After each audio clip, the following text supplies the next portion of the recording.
안녕하세요. 여러분의 비유 상식을 채워드리는 조식완입니다.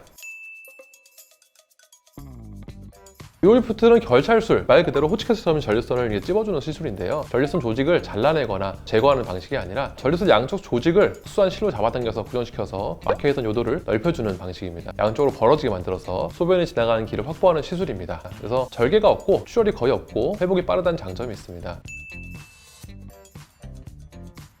첫 번째는 기대했던 만큼 소변이 시원하지 않는 경우입니다. 시술을 받았는데도 소변 볼 때 금방 안 나온다든지 압박감이 있다든지 소변이 약하게 나온다든지 소변을 다 본 다음에 잔뇨감이 있는 경우죠. 두 번째는 처음에 괜찮았다가 시간이 한 1, 2년 지난 다음에 또는 최대 한 5년 정도 지난 다음에 다시 불편해지는 경우입니다. 초기에는 효과가 있었지만 결국 전립선은 계속 자라거든요. 모든 남성은 전립선이 나이가 들면서 계속 자라기 때문에 결찰만으로는 한계가 있어서 점점 전립선이 다시 요도를 맞기 때문에 여기에 대한 불편감을 호소하시는 분들입니다. 세 번째는 유로리프트 후의 부작용 때문입니다. 유로리프트는 요도 안쪽에 금속 클립이 남아 있습니다. 여기에 대한 자극 증상으로 인해서 소변 볼 때 아프거나 불편감을 느낄 수도 있고요. 그 클립에 결석이 생긴 경우도 있습니다. 그래서 결석이 생겨서 요도를 막아서 불편함을 호소하는 경우도 있습니다.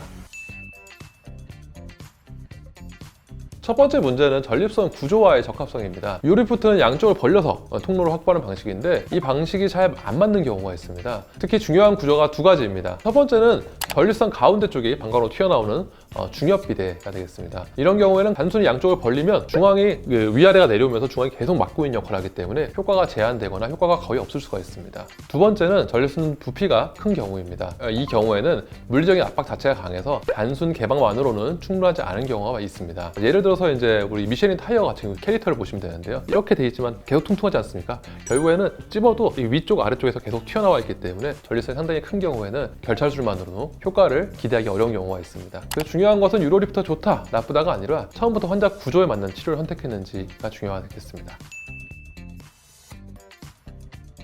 첫 번째 유로리프트라고 하는 거는 결찰을 할 때 호치케스 같이 찝을 때 바늘을 찌르게 됩니다. 바늘을 찌를 때 운이 안 좋아서 혈관을 찌르게 되면 출혈이 생각보다 많이 나는 경우가 있어요. 그래서 최악의 경우는 수혈을 받거나 아니면 그 부분을 지혈하러 들어가야 되는 경우가 있겠고요. 결찰이 잘 됐다 할지라도 그 결찰사 때문에 또는 클립 때문에 이물감, 소변 볼 때 불편감, 잔뇨감 같은 증상이 지속되는 경우가 있습니다. 특히 기계적인 구조물을 이용한 시술이다 보니까 개인에 따라서 몸이 적응하지 못하고 불편함을 느끼는 경우도 있습니다. 다만 이런 부분은 개인차가 있기 때문에 모든 환자한테 나타나는 것은 아니고 일부 케이스에 나타나는 현상이라고 이해하시면 되겠습니다.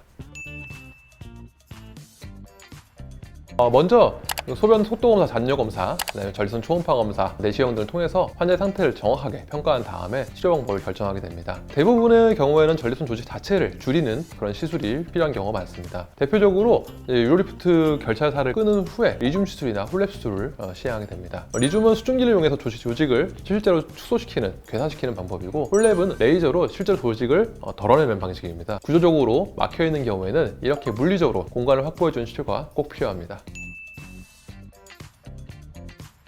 전립선 비도증 치료라는 게 단순히 나 유로리프트를 원해서 왔어요 라고 선택할 문제는 아닌 것 같습니다. 환자분께서 어떤 걸 중요하게 생각하시는지, 치료로 얼마나 증상이 개선될 수 있는지, 내 전립선 모양과 내 상태에서 최선의 선택이 어떤 건지, 그리고 제 치료 가능성을 얼마나 줄일 수 있는지를 기준으로 판단하시는 게 중요하겠습니다. 또한 유로리프트 다음에 우리나라에서 많이 시행되고 있는 프로게이터라는 시술이 있거든요. 그것 또한 이제 결찰술인데 아직 충분한 데이터가 쌓이지는 않았지만 유로리프트보다는 조금 더 좋은 효과를 기대할 수 있는 시술인 것 같습니다. 그렇기 때문에 이런 모든 시술을 할 수 있는 비뇨기과 전문의와 충분한 상담을 통해서 본인의 상태에 맞는 치료를 선택하시기 바랍니다.